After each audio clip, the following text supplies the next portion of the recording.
If you're avid fans of horror movies like me, leave in the comments down below what's your favorite horror movie, and let's get into this review. Hello beautiful bookworms, my name is Katarina and welcome to my channel, and today I'm going to be doing a review of a series that has just recently started, and I have read both of the two first books that came out in this series, and I have to say the series is now one of my favorites in what comes to horror department. And just do a drinking game every time I say this series, because apparently it's what's going on right now. I would also like to inform you that I'm going to leave linked down below the Instagram channels for both of the authors of the books that I'm going to talk about, and also tell you that the third book in the series is coming out in March. I am not exactly sure of the day, but if I know more about it, I will also leave it down below, and also the links on Amazon where you can buy these, because they're worth it. So obviously you already know that this is not going to be a rant review. This is going to be a gush review. A non-spoilery one. You're welcome. So as I was saying, I'm going to be doing a review, which is something that I haven't done in a little bit, but I do think that both of these books do deserve, and the series as a whole does deserve, to be brought into the public, which by that reason, I hope that some of you guys pick this up. If you don't, that's okay, but you're missing out. And so, as I've stated, this is a horror series and it's called the Price Manor Series. I have read in January and reviewed it as well. The first book in that series, which is Price Manor, The House That Burns by Mike Solf, and now in February, which is not the month that we are currently in, but let's just pretend it is. In February, I have read the second book in the series, which is not a direct continuation, but like a companion novel in the series, and that is Price Manor, The House That Bleeds by Jamie Stewart. First of all, take a fucking look at these two covers, people. If you can see it, they are amazing. If you can't see it, for some reason, the first one is sort of like a pink cover with this moon and a house that is very, very big that's burning all around. There's a lot of flames, there's a bird in flames, everything is in flames. And the second one has this priest walking around this corridor that has a lot of blood. There's this beautiful candlelight and there's blood coming out of the walls through vines with roses. And if this is not horror, gorgeous, beautiful horror, I don't know what you want. So the printer of this is Deadline Horror Collective. I think this is what it's called. And go get it. This is my review. Bye. I do have to tell you that both of these books have some trigger warnings. Loss of a loved one. It has sometimes wounds, let's just say. It has blood, of course, since one of them is called The House That Bleeds.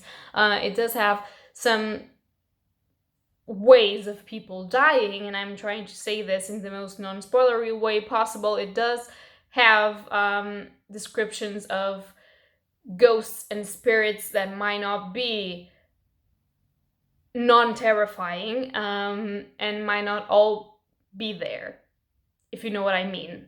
And I'm talking about mutilation, people.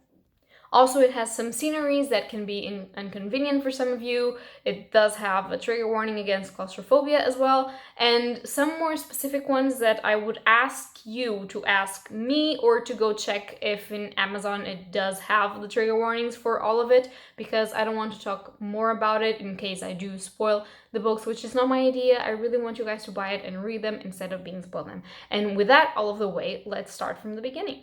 So the first book in the series, as I've stated, is Price Manor, The House That Burns by Mike Solf.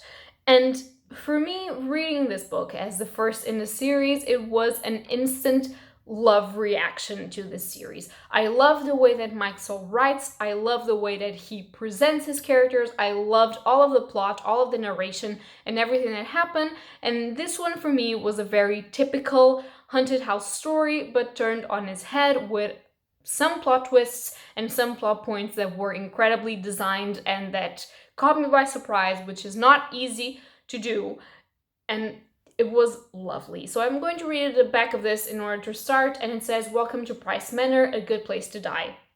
In the first installment of the Price Manor series from Deadline Horror Collective, Mike Salt conjures a grisly tale of love, loss, and buildings that shouldn't be. All true.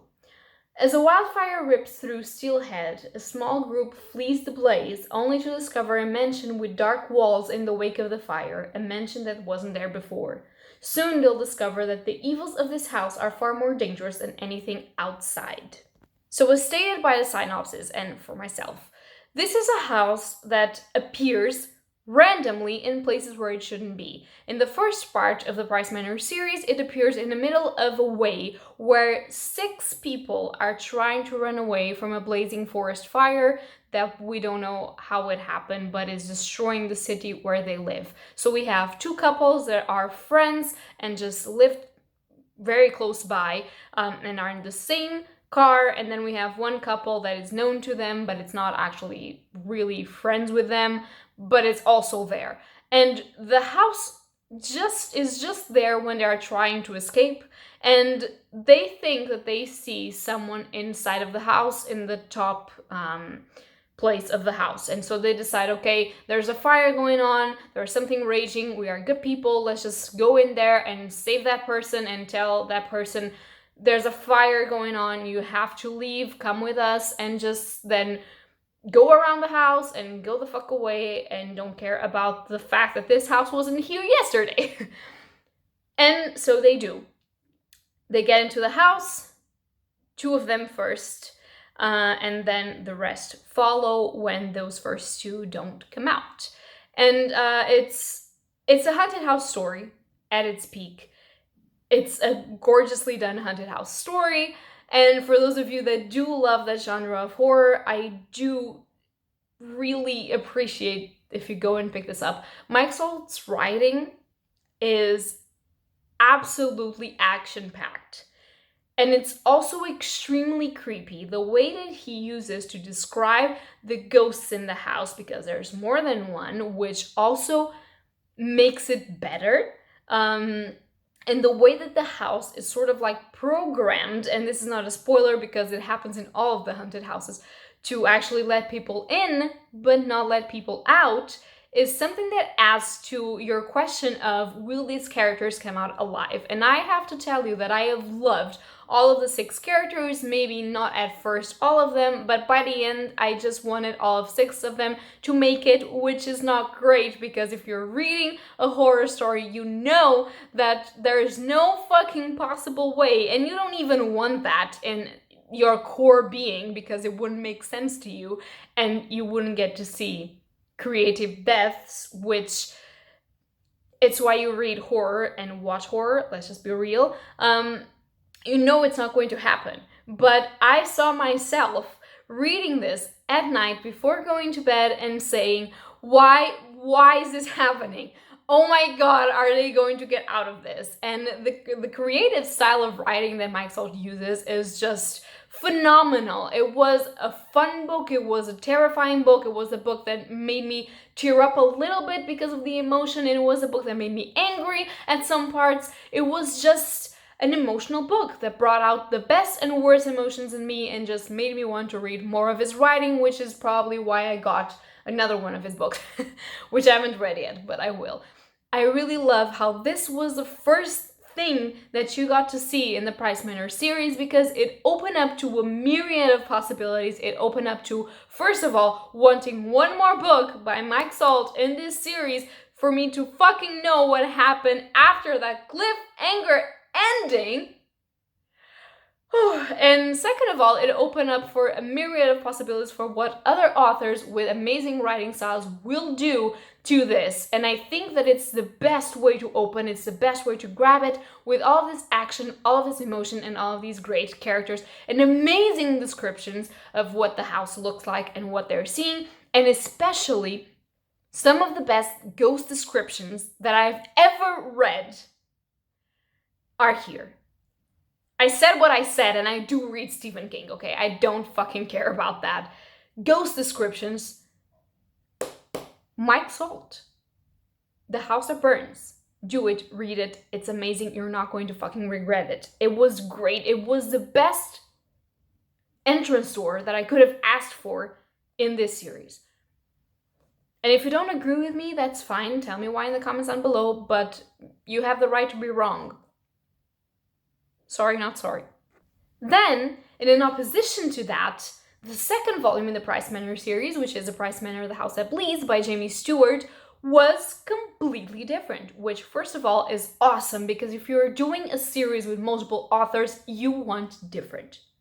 If you don't, that's also okay, but I want different, especially if it's a horror story sort of series. Why? Because people write different types of horror, and horror has different subgenres and different types.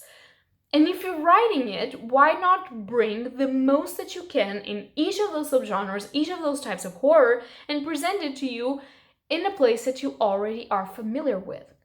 So in the second issue, we are again in the Price Manor, but we are not in the same place and we are not in the same time.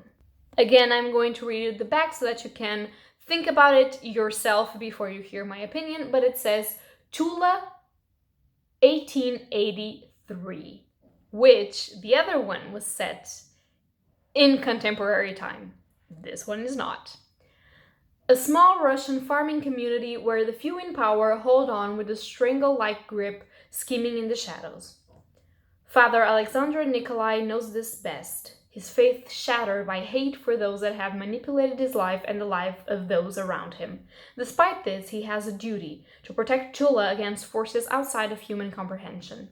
When a mysterious house suddenly appears on the shores of Lake Silver, a house that shouldn't be, he finds himself called upon to battle the forces that lurk on the fringes of reality.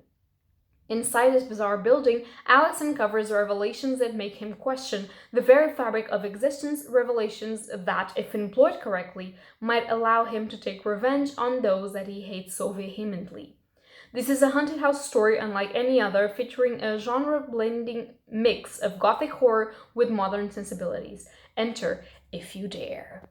I would also like to add to this synopsis that I do believe that this is, in its heart, a revenge story.